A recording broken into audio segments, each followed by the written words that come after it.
How did Donald Trump manage to become president twice? To many outside mainland America, Donald Trump's return to the White House is simply incomprehensible. Not a day seems to go by without another outrageous event or uttering connected to America's commander-in-chief. Only last week, he proposed that the U.S. take long-term ownership of Gaza, resulting in an understandable collective outcry from the international community. How did someone so controversial, a man accused of multiple counts of sexual misconduct and of inciting an attack on the U.S. Capitol, ever manage to beat Kamala Harris in the polls? And how did Trump, a convicted felon, remember, manage to become the leader of the free world not once, but twice? It might seem that he is, perhaps, the luckiest politician alive, but there's nothing random at work here. You simply don't fluke out multiple times.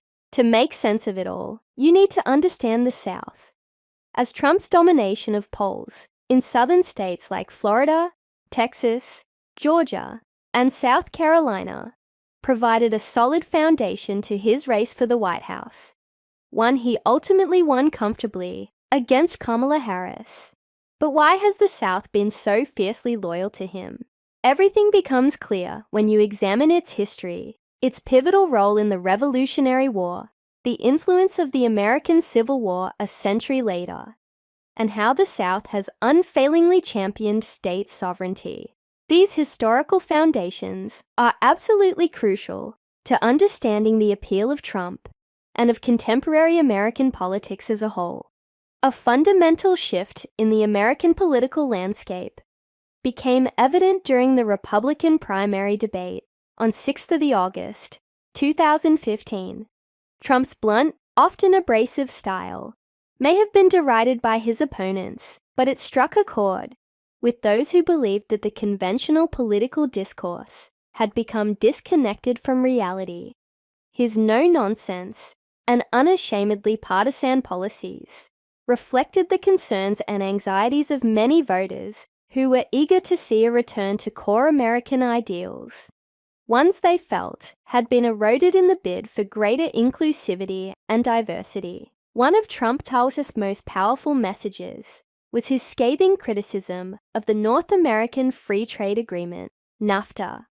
Decades earlier, independent presidential candidate Ross Perot had warned of the giant-sucking sound of jobs leaving American communities. This fear had been realized in southern towns where factory closures devastated local economies, leading a historic preservation organization in South Carolina. I saw firsthand the damage this economic downturn caused. Abandoned mills, struggling town centers, and rising poverty. Trump's promise of economic restoration naturally struck a chord with stricken communities desperate for renewal. His America First agenda, emphasizing domestic industry and stricter immigration policies, appealed to working-class Southerners who felt ignored by Washington elites. But it was more than the message that won over the South.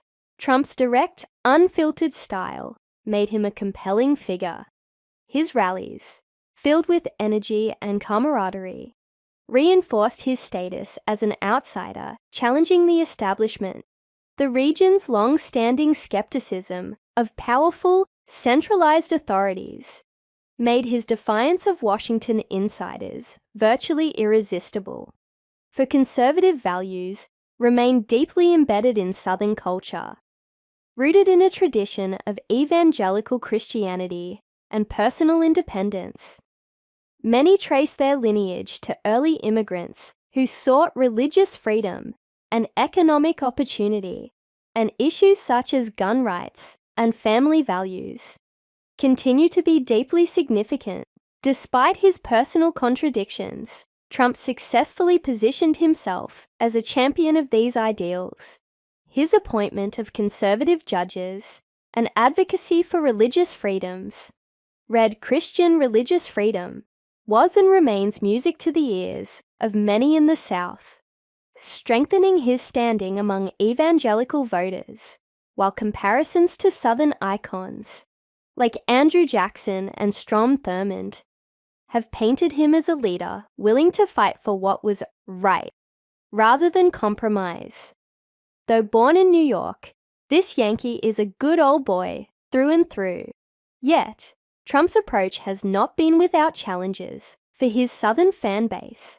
While he has celebrated President William McKinley as a symbol of American strength, going so far to rename Denali, the highest mountain peak in North America, Mount McKinley, within days of taking the keys to 1600 Pennsylvania Avenue. The fact that McKinley was instrumental in expanding U.S. influence globally has not gone unnoticed. This is, of course, a position that appears at odds with Trump's more isolationist stance. That is, until we saw his response to Gaza this week. Many of his policies, particularly on immigration, have likewise presented economic headaches to his grassroots supporters. He may want to see mass deportations, and they politically might agree, but on the ground this comes with significant consequences for industries reliant on immigrant labor, such as construction and agriculture, two sectors that are crucial to Southern economies. Worker shortages aren't going to sit well with many in South Carolina, and likewise in cities like Atlanta, Houston, and Charlotte, where immigrant labor has underpinned a boom in the construction industry in recent decades. An unexpected check on Trump's power may ironically come from the very Supreme Court justices he appointed. While he may have expected unwavering loyalty, their strict constitutional interpretations could hinder policies such as ending birthright citizenship, which is protected by the 14th Amendment. Though some on the political left view the court as partisan, it should be remembered that its decisions often reflect a broader commitment to originalism. Trump may soon encounter a harsh reality, one that could tarnish his reputation in the eyes of his Southern voters. Presidential authority has limits, even for him. Nevertheless, Trump's back in power because the majority of Americans, especially in the South, believe that he stands largely for what they believe in. Whether Trumpism, a high-risk approach to solving the nation's issues, delivers greater economic prosperity than damage remains to be seen. But the bottom line is that Trump is necessary for America in the current political climate. His rise is part of a broader shift in how ordinary Americans perceive their identity and place in the world. Though the process thrust on us will be disruptive and unsettling, such re-evaluations are critical to national renewal. The USA has faced comparable moments of reckoning before, most notably after our Civil War, when leaders worked to reunite the nation under a vision of progress and strength. As we transition from the 19th into the 20th century, President Theodore Roosevelt articulated a new vision of American power with his enduring principle: speak softly and carry a big stick. Yet today, over a century later, this doctrine seems to have devolved into speak loudly and come out swinging. If the US can navigate these trials while staying true to its constitutional framework, it can emerge stronger, more stable, and more focused post-Trump. In a way, it's a poison working its way out of the nation's collective system. The road ahead will be difficult for sure, but it's a journey that must be taken, and someone, seemingly unfit for office, as Donald Trump is inarguably the man to take us there. Whether we like it or not, Los Angeles Coroner's Office. In Los Angeles, places associated with death are often popular. One such popular place is the Department of Medical Examiner Coroner. When someone dies and the cause of death is undetermined or suspicious, the body is brought here for examination. It is the coroner's job to determine the time, cause, and manner of death. Sometimes the coroner will have to perform an autopsy, which is like an operation on a dead body to try to figure out how the person died. One of the reasons the LA Coroner's Office is so popular is because of the number of famous people who have been examined there. Some of those people include Marilyn Monroe, Robert F. Kennedy, Michael Jackson, and Whitney Houston. The Los Angeles Coroner's Office is so popular that there is even a gift shop where visitors can buy items like shirts, caps, and mugs with the coroner's logo on them. One t-shirt people can buy even says, "Our bodies of work speak for themselves." They even sell beach towels with body outlines. The store is open 5 days a week.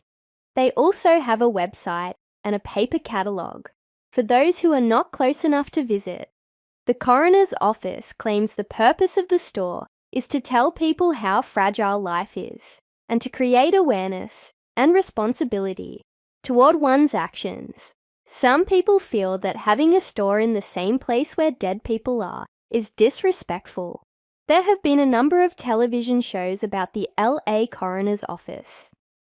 Some of these are reality TV shows featuring what workers really do there. An example is called Death Detectives. Other shows are fictional, like Quincy M.E. The M.E. stands for Medical Examiner, the person who performs the autopsies. Museum Mile in New York City, on one of New York City's most famous avenues, Fifth Avenue, is Museum Mile. Museum Mile is a 23-block stretch that holds some of the most famous museums in the world. Museum Mile begins at 85th Street and 5th Avenue with the massive Metropolitan Museum of Art. Inside is thousands of years' worth of art and artifacts. A visitor can visit an entire Egyptian tomb, sit in a Japanese-style garden, view Renaissance paintings, and ancient Greek and Roman sculptures. There is even a gallery featuring musical instruments.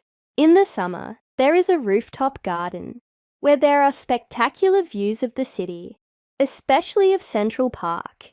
The Guggenheim on 88th Street and 5th Avenue looks a little bit like a snail's shell from the outside.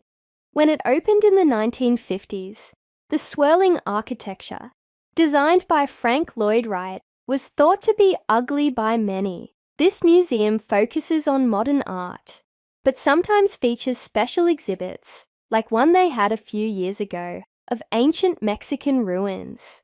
The National Academy Museum and School of Fine Arts on 91st Street and 5th Avenue is the city's oldest art school, dating back to 1825. The Jewish Museum on 93rd Street and 5th Avenue tells 4,000 years' worth of Jewish history. Up 10 blocks on 103rd Street and 5th Avenue is the Museum of the City of New York, showcasing the history of the Big Apple from its colonial start. 1 block up on 104th Street and 5th Avenue is El Museo del Barrio. This museum started as a space to reflect the city's large Puerto Rican migrant community. Now it features exhibits focusing on art from all over Latin America. Across the avenue is the Central Park Conservatory Garden, with a fountain that has a sculpture of 3 dancing life-size women. A building for the Empire State. The Empire State Building may be the most famous building in New York City. It is called the Empire State Building because New York State is called the Empire State. It is 1,154 feet tall. Many people think it is the tallest building in the world. This was true when it was built in 1931. In 1970, when the World Trade Center was built, that became the tallest building. Now, the Empire State Building is the 4th tallest building in the U.S. and the 23rd tallest in the world. Inside the building is mostly occupied by offices and stores. People can go to the top of the building, where there is an observation deck. From the top, there are beautiful views of New York City, especially at night. Most people take one of 73 elevators to the top. It takes less than 1 minute by elevator to get to the 80th floor. That is where there is a gift shop. Some people walk 1,860 steps to the top. Every year there is even a race, with people competing to see who can walk up to the top the fastest. The landmark is not just famous because of its height. In 1945, a small plane crashed into it. More than 30 people have tried to kill themselves by jumping off the building. In 1933, it was featured in the movie King Kong, where a giant gorilla climbs to the top and falls to his death after being attacked by airplanes. The building was also in the movie Sleepless in Seattle with Tom Hanks. At night, the top of the Empire State Building is lit up in different colors. It is red and green on Christmas, red for Lunar New Year, and blue for Hanukkah. On the 4th of July, it is red, white, and blue.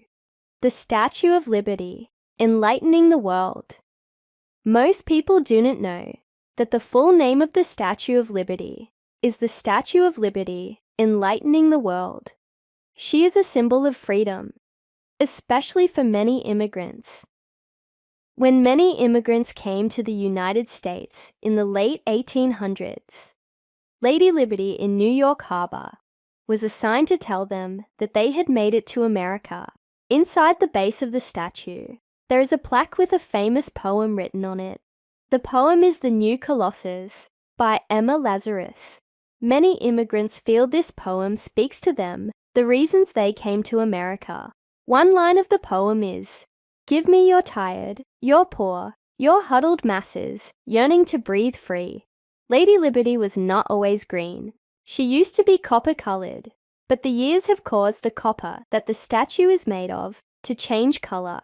The 151-foot-tall sculpture was a 100th birthday gift from France to the United States in 1886.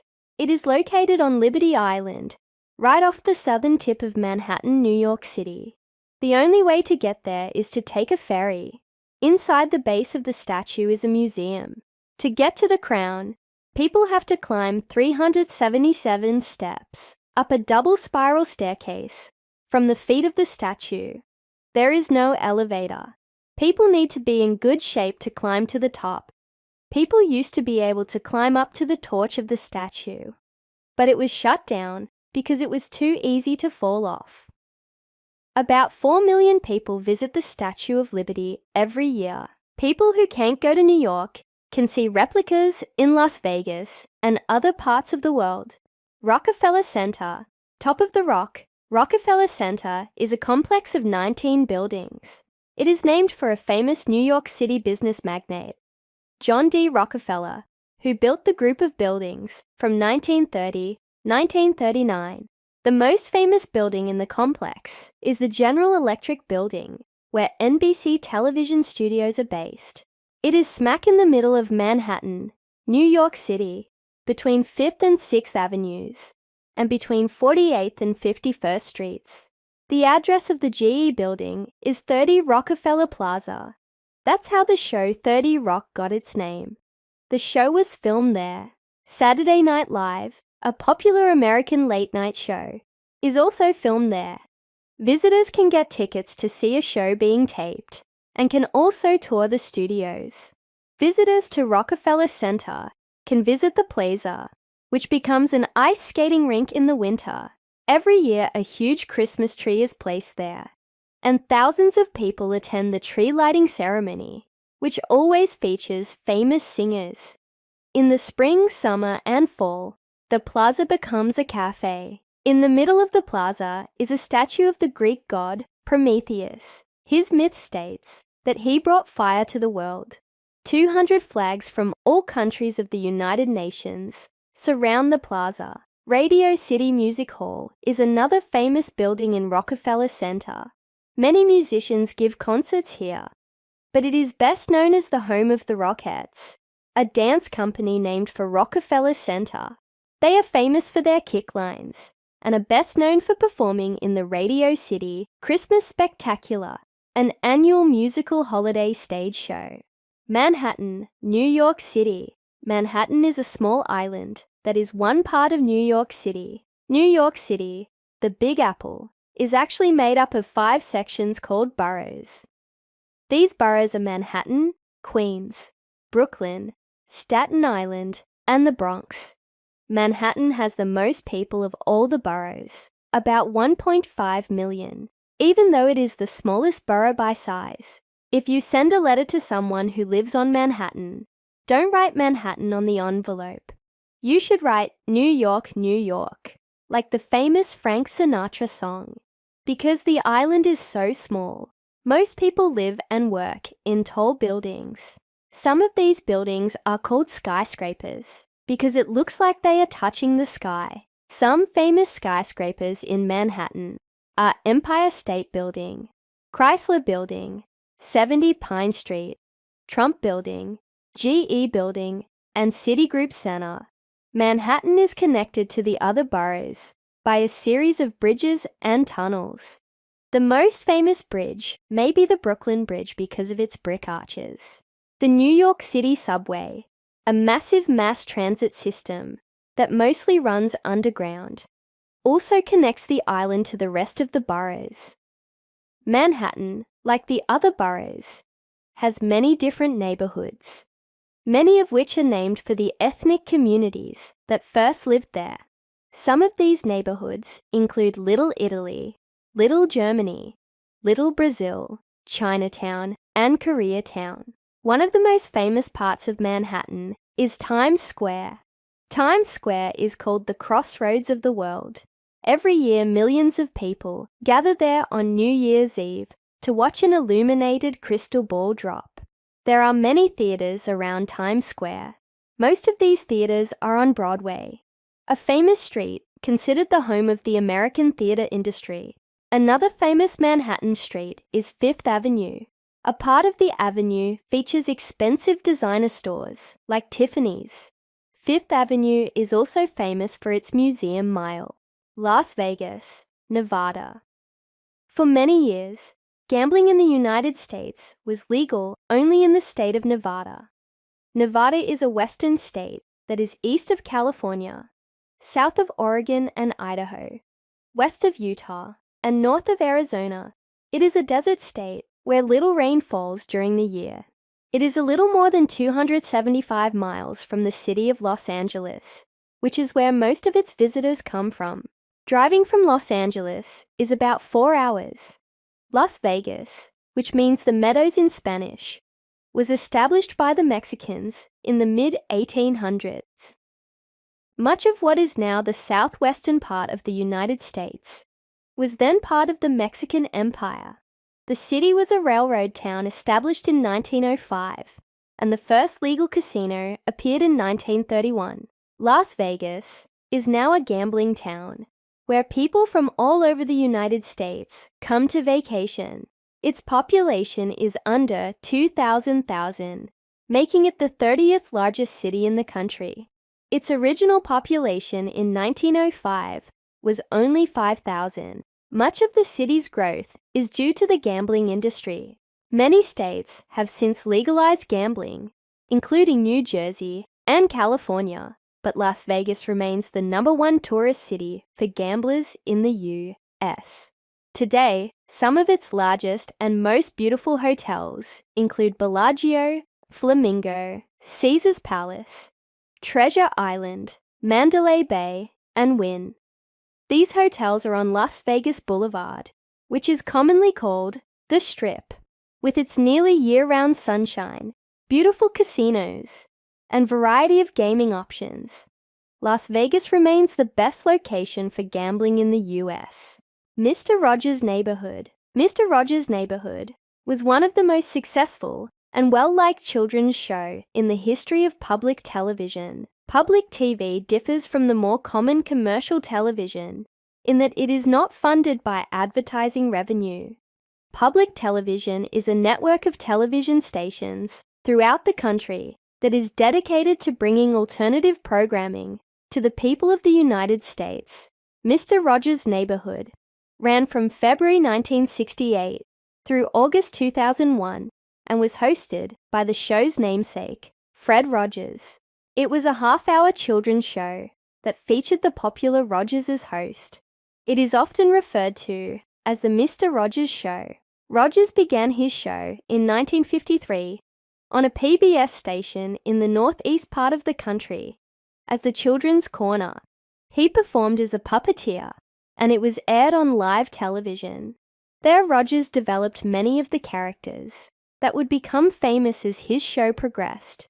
In 1967, his show went on the national TV stage and remained there until 2001. Rogers' style and calm demeanor made him an instant celebrity who was well liked by both children and adults. In his early life, Rogers studied to become a Presbyterian minister, but didn't like how children's programming was being presented. He began writing children's songs and soon began his own local show on public television. During the next 3 decades, Rogers became a true American icon through his show.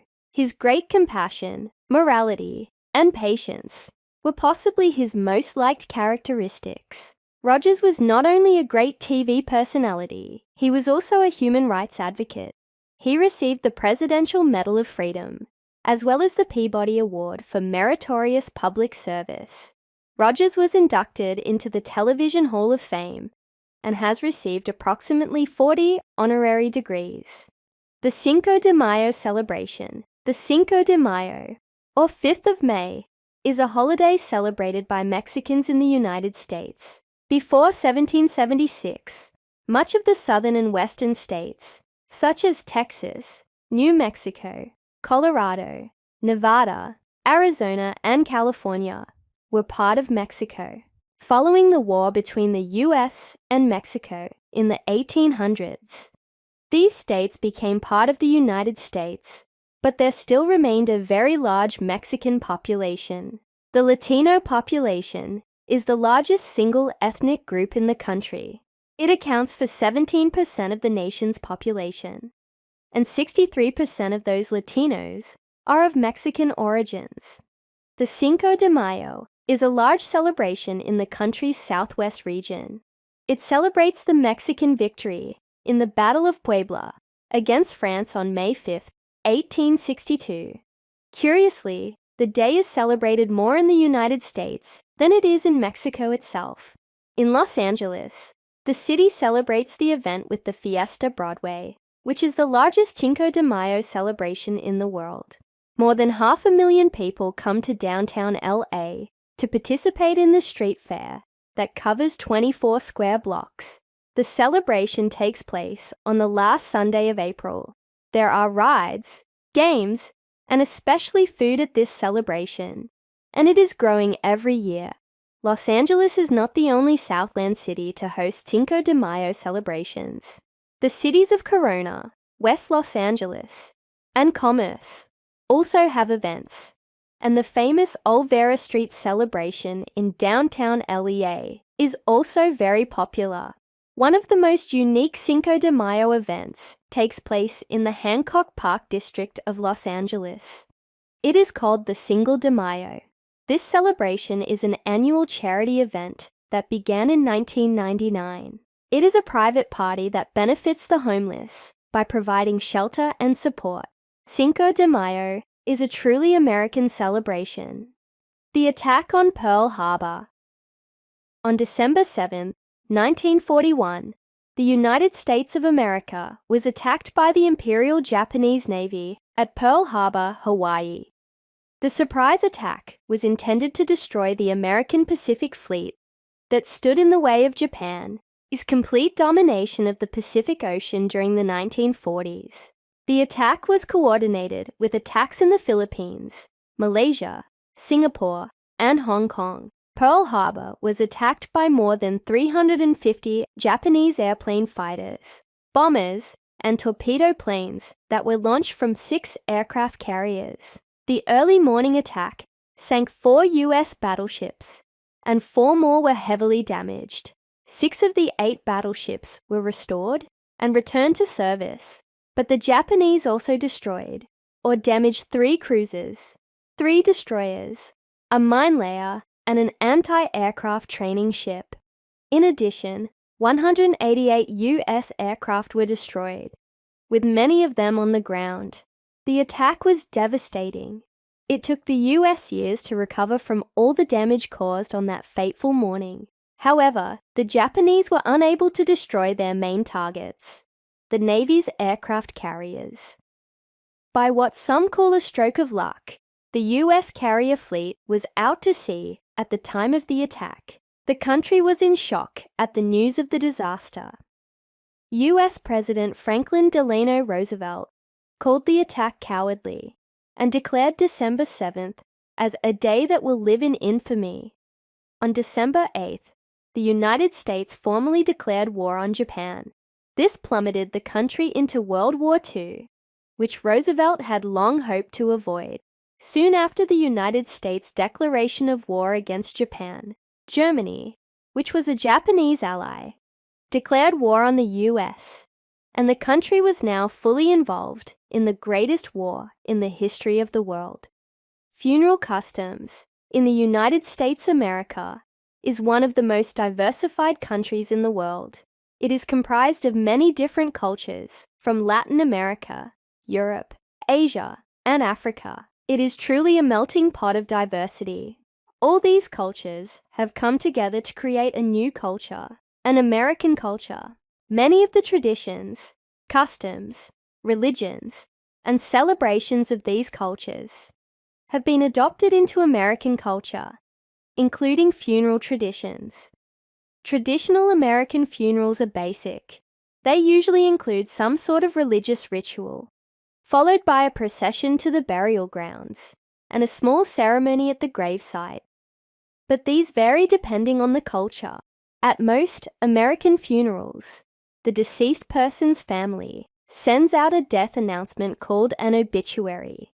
These obits normally serve to pass information to others about the deceased and the time and day of the funeral event. At the church service, the deceased is usually eulogized by friends and family. This is where a person goes up to the front of the crowd to say a few things about the deceased and how he or she affected their life. The procession usually takes the form of a caravan of private cars and trucks that follow the hearse, which contains the deceased's coffin and remains. At the gravesite, another small ritual takes place, where the deceased is given a blessing from a member of the clergy. Friends and family are then allowed to say goodbye to the deceased.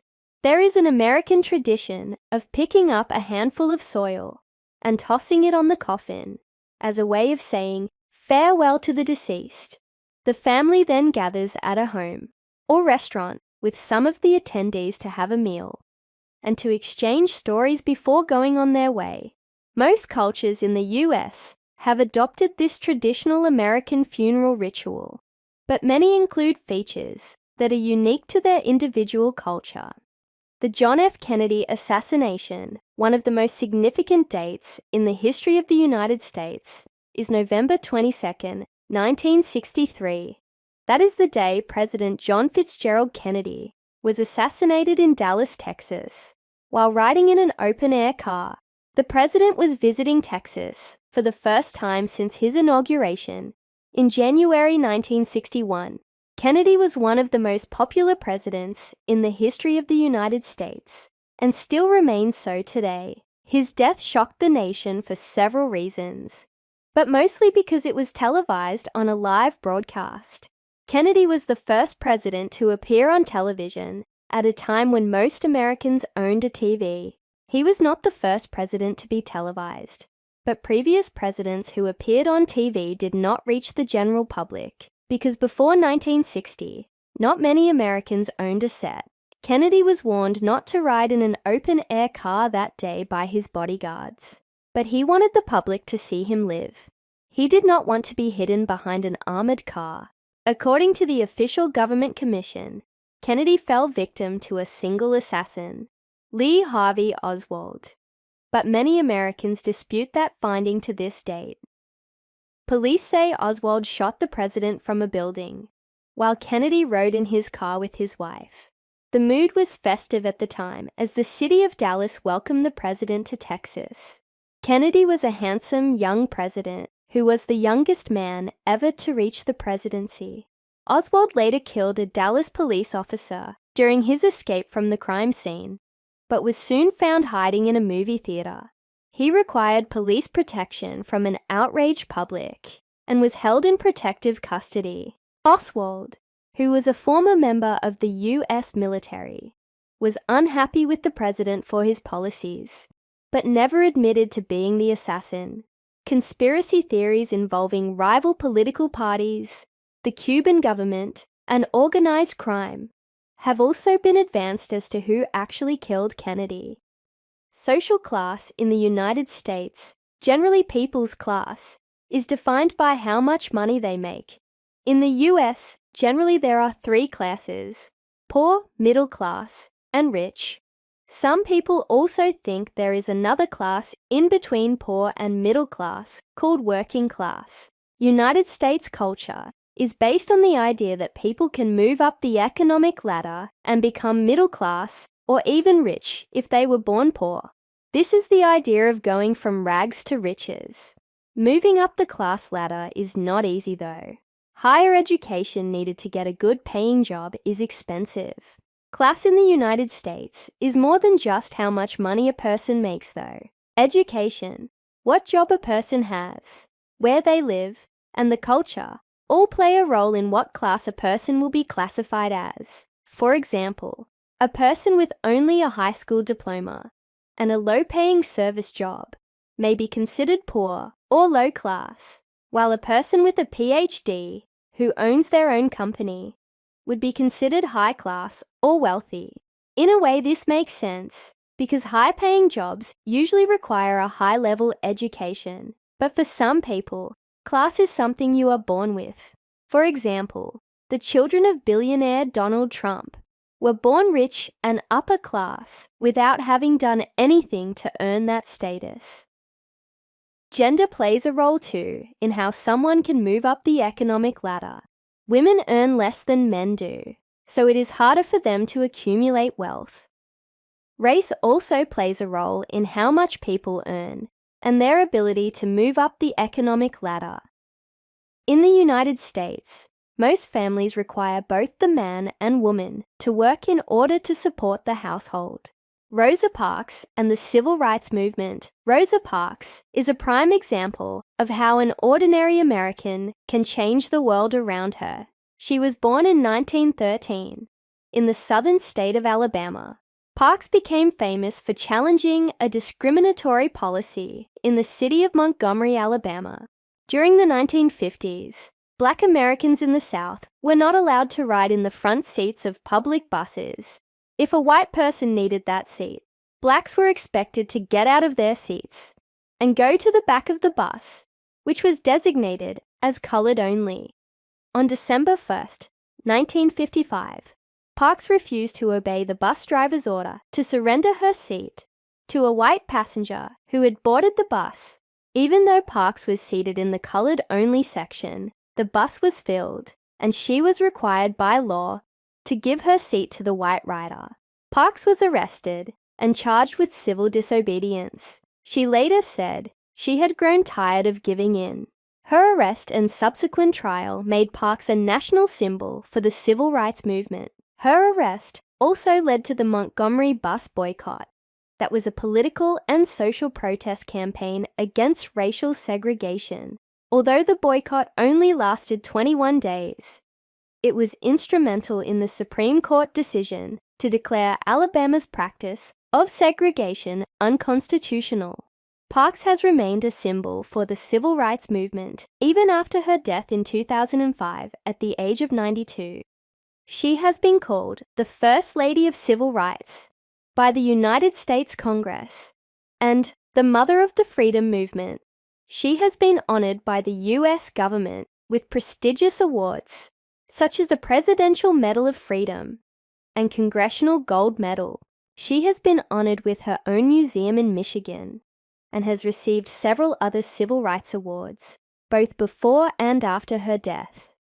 Chicago, the Windy City. Chicago is known as the Windy City. Some people think this is because of the breeze that blows almost constantly. The city is located in the state of Illinois, on the shore of one of the Great Lakes, Lake Michigan, which is the fifth largest freshwater body in the world. Chicago may also be called the Windy City because of the wind tunnel effect created in downtown by many tall buildings. Skyscrapers are an important part of Chicago's history. The first skyscraper in the US was built in the city in 1884. At only 10 stories, it was impressive for its time. The skyscraper was eventually demolished. Chicago is the home of other famous firsts. It was the birthplace of the refrigerated rail car, mail order catalogs, the car radio, the TV remote control, the first Ferris wheel, the first steel railroad, the first planetarium in the Western Hemisphere. Chicago is also the home to the first blood bank and the first drive-in bank. It is also the home to the Lincoln Park Zoo, the oldest public zoo in the US. Maybe the Windy City should be called the City of Firsts. Chicago is the third most populous city in the US, after New York City and Los Angeles. A little more than 2.5 million people live in the city that has more than 100 neighborhoods.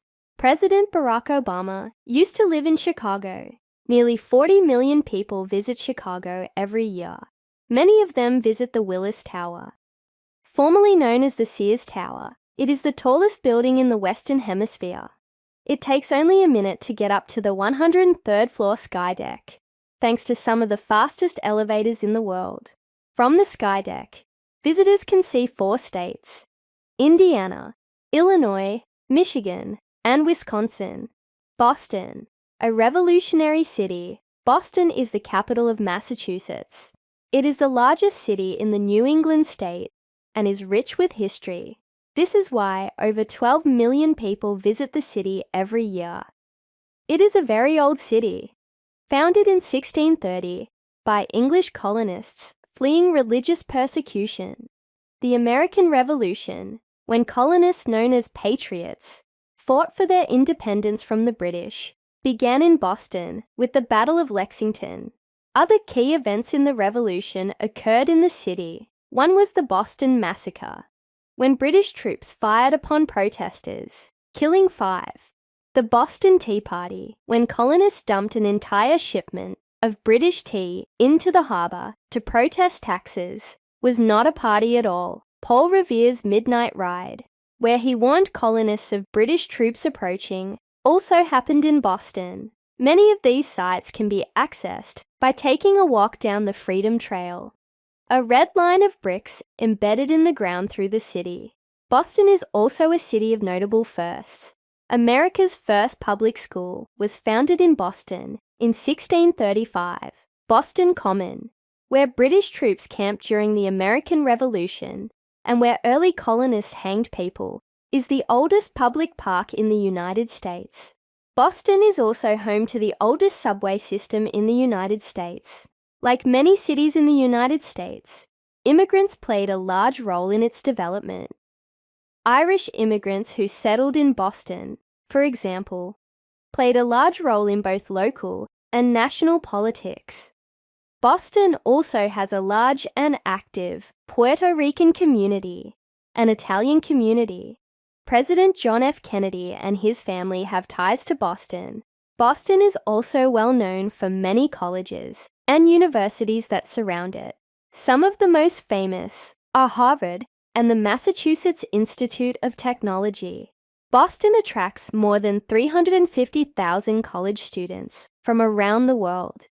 A nation was born. The American Revolution was a war of independence, fought by those living in the 13 colonies of North America against Great Britain. Those living in the colonies were especially angry about taxes the British were forcing them to pay. People felt taxes were unfair because there was no colonial representation in the British Parliament. One tax was the stamp tax, which taxed printed materials such as newspapers. The colonists called this taxation without representation. Colonists who wanted freedom from English rule were known as patriots.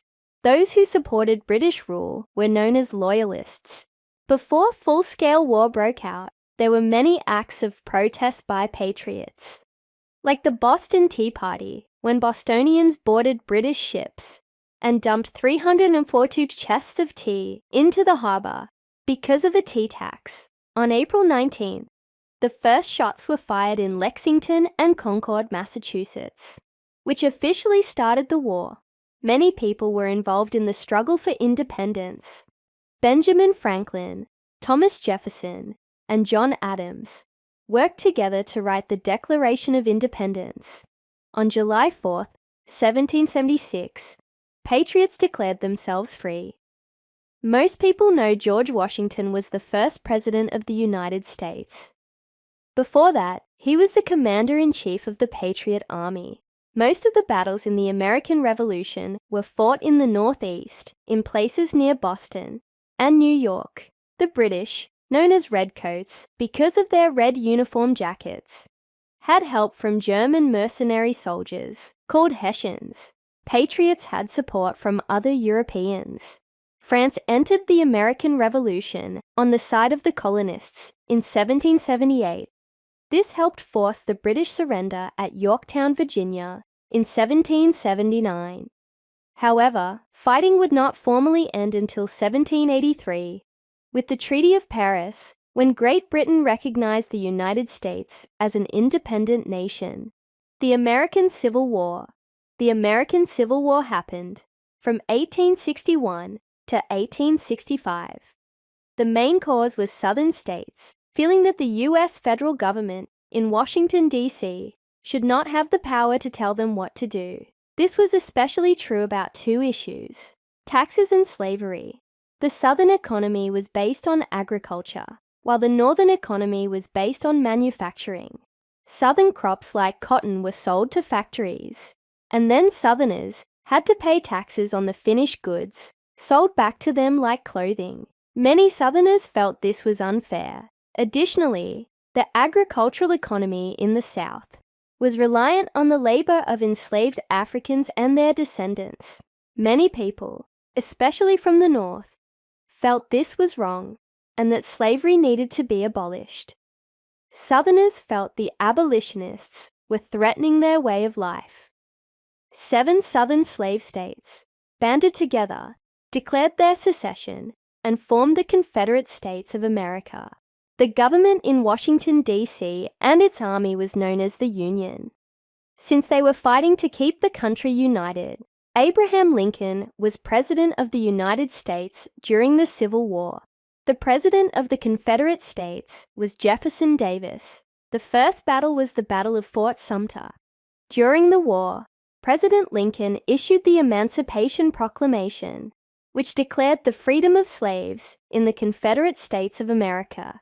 This action was supposed to show that Lincoln was still in charge of the entire United States. The Civil War was the bloodiest war fought inside the United States. 620,000 were killed, and millions more were injured. One of the bloodiest battles of the Civil War was the Battle of Gettysburg in Pennsylvania. 51,000 people from both sides died, more than in any other battle.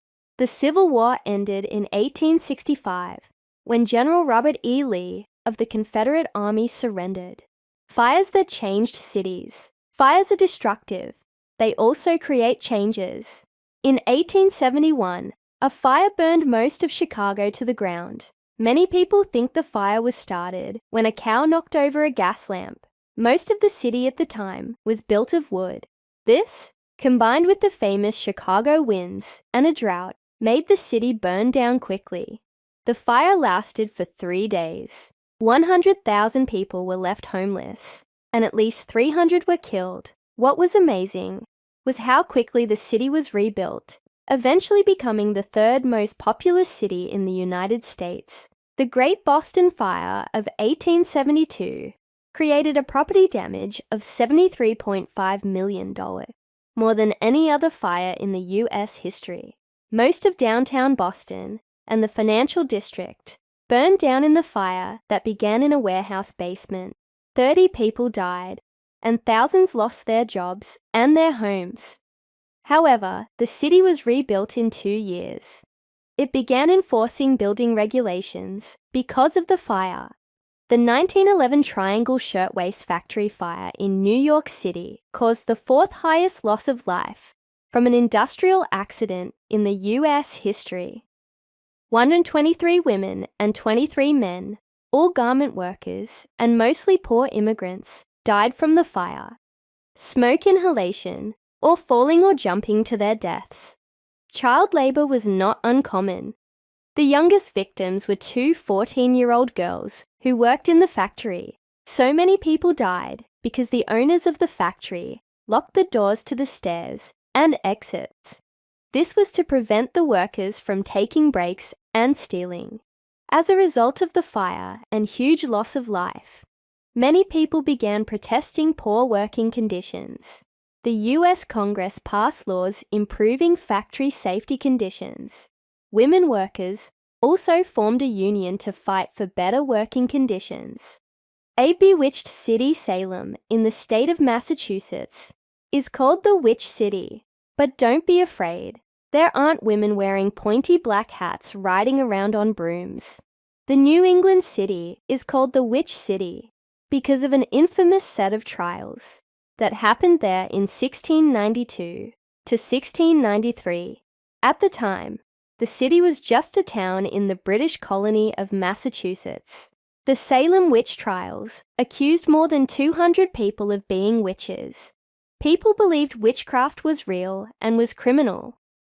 Among the accused were women, men, and even children.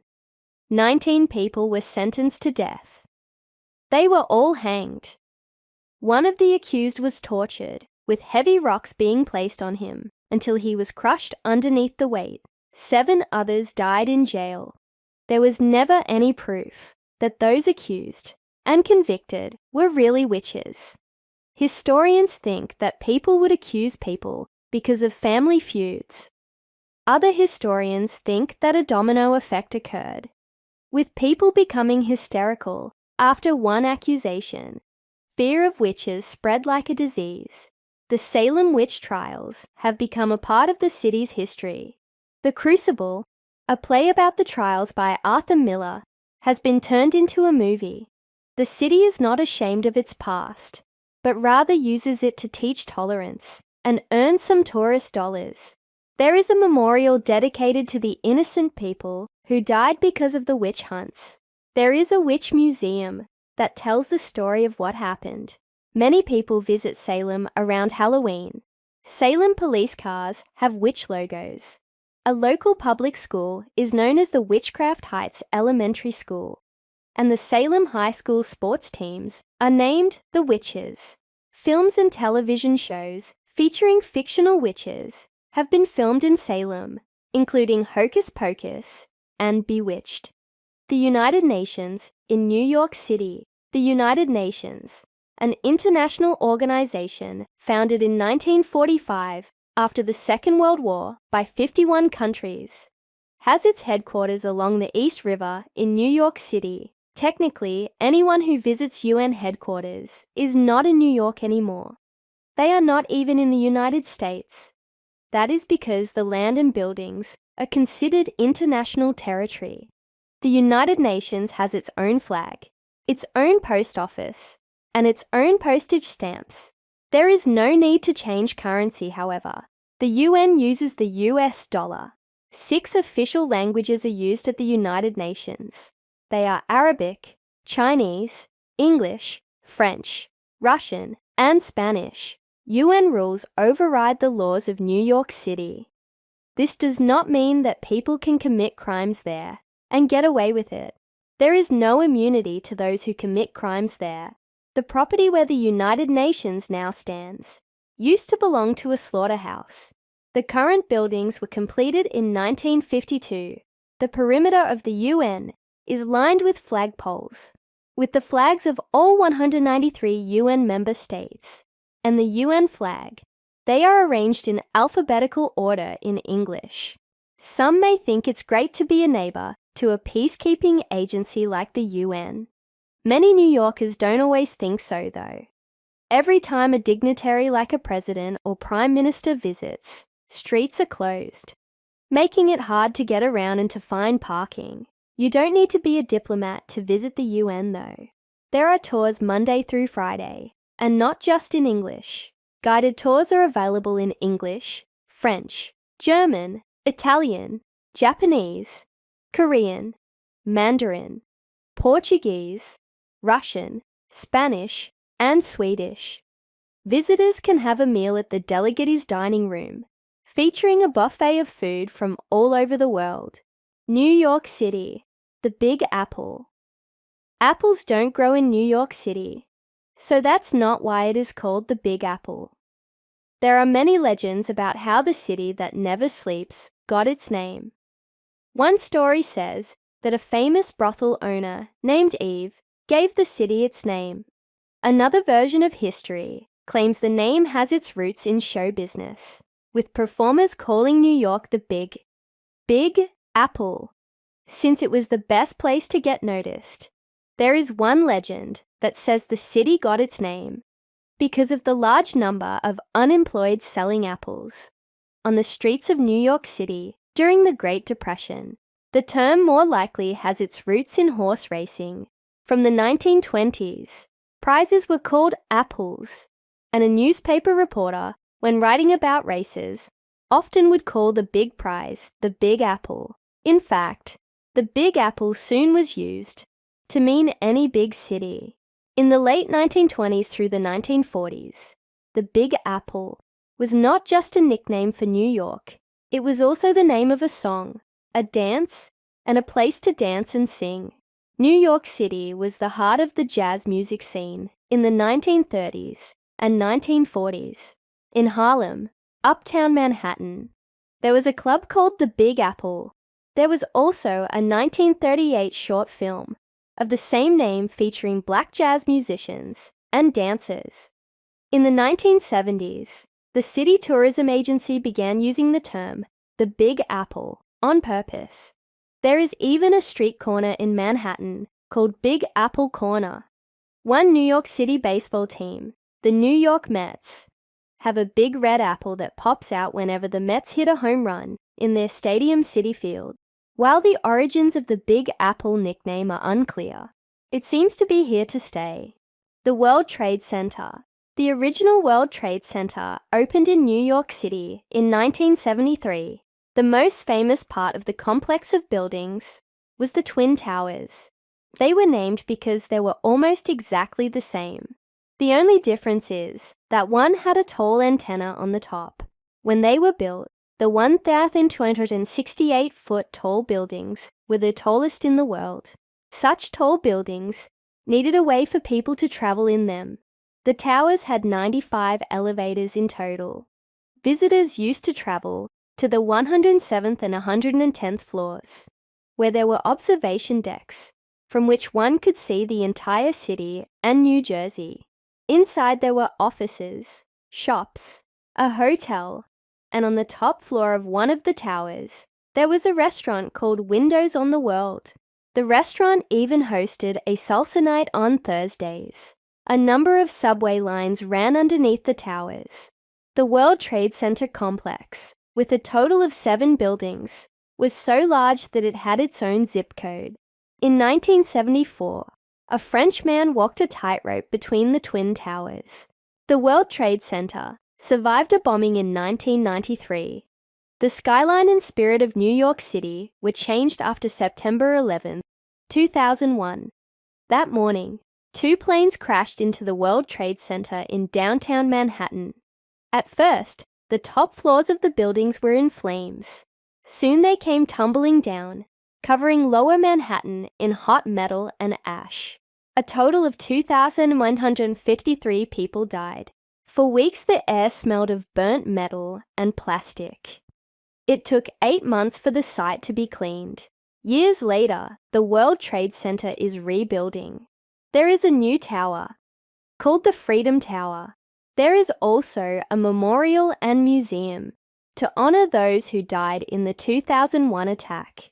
Central Park Green is not the first word that pops into most people's head when they think of New York City. Yet, in the middle of Manhattan Island is the most visited park in the United States, with 35 million visitors a year.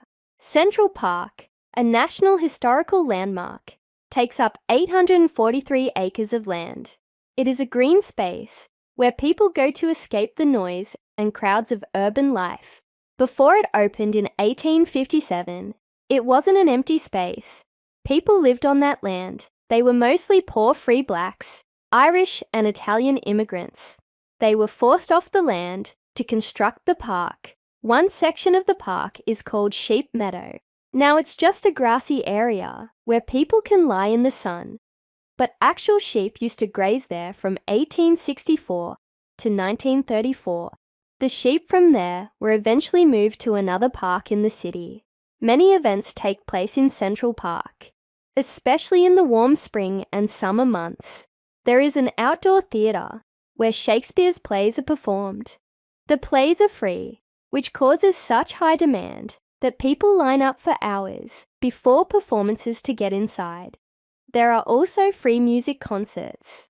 Every summer, a stage is set up. These summer stage concerts feature musicians from all over the world. Both the New York Philharmonic Orchestra and the Metropolitan Opera also host free performances in the park in the spring and summer. There are also 2 small zoos inside the park and a number of small lakes in the park. One of the lakes rents out small mechanical sailboats. There is also a puppet theatre and a carousel for kids. The park is not dead in the winter. When it snows, families often go to sled or to go ice skating in an outdoor rink owned by Donald Trump. The Marlboro Man. The Marlboro Man was a fictional character who appeared in several advertising campaigns for the Philip Morris Corporation. His ads ran on television from 1964 through 1999, effectively entering the collective conscience of the American people for generations.